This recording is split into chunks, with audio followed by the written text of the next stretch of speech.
Hello everyone, welcome to our YouTube channel IELTS by Neil.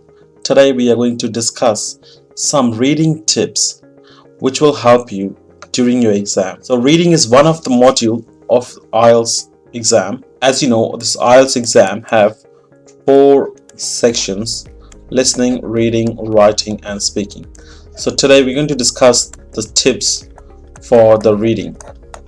So basically reading is for 60 minutes and you have to do 40 questions, and you will get like different types of questions like true, false, not given, yes, no, not given, or match the headings, or complete the sentences. There are many types of questions in the reading section. So without wasting any time, let's begin.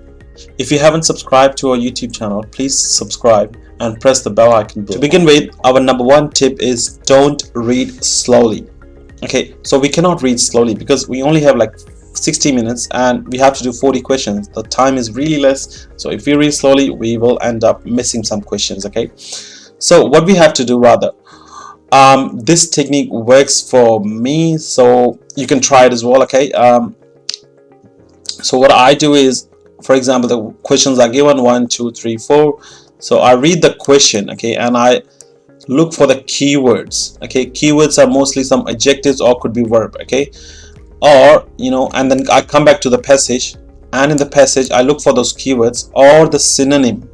Synonym means different words means the same. Okay, so I'll look for the exact word or I'll look for the words which means the same of the keyword. Okay, so when I find that keyword, it means I find the information. Okay, so I'll read that information very quickly to find the answer of these questions in the reading section. Okay, so this is the basic technique that everyone use, but some people use different ones as well, but this is the one which I use and it works for me.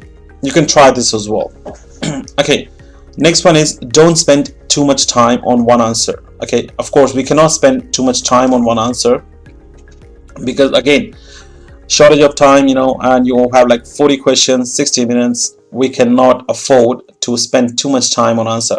For example, if you cannot find number 2, move on to the number 3. Can't find number 3, move on to the number 4. Okay, and at the end, if you have time, you can always go back to these questions. All right. Tip number 3, enough time to transfer your answers. Okay, so this is very important.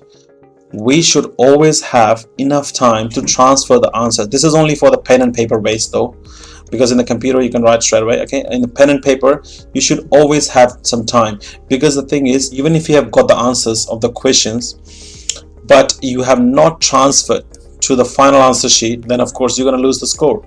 And you have to be very careful when transferring the answers.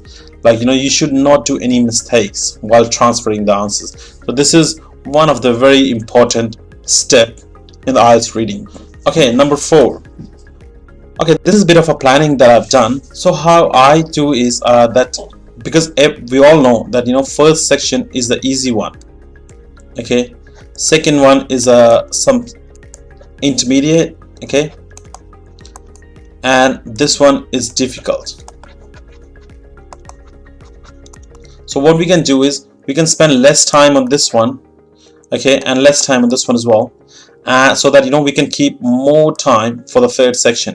For example, we have to try to solve the first section in 17 minutes, second section in 19 minutes, and the third section in 24 minutes. Okay, so this way we can divide our time to complete the reading section.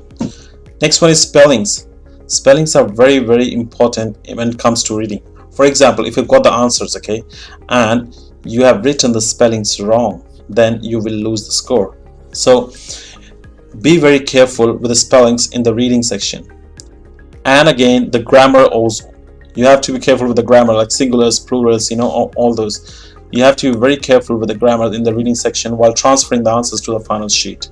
Okay, last one. Let's reading the information carefully. Okay, this is 99% of the students do this mistake. Okay, let me explain this. For example, in the instructions, if they have said that write true, false, not given. Okay, some students will just write yes, no, not given, or here some students will do true, false, not given.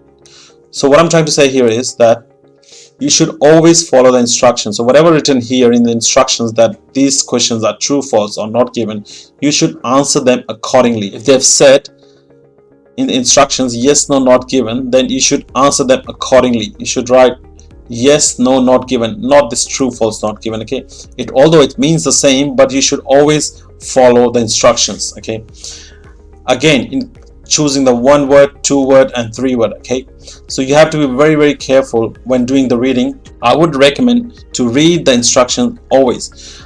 Doesn't matter, even if you have done hundreds of readings, I would always recommend to read the instructions carefully. It only takes like 5-10 seconds. Okay, so don't worry about the time, but just read the instructions so that you are very clear about the questions. That is more important. Okay, so these were some tips. I hope this will help you. Thank you so much for your time today. We'll hope to see you in the next video.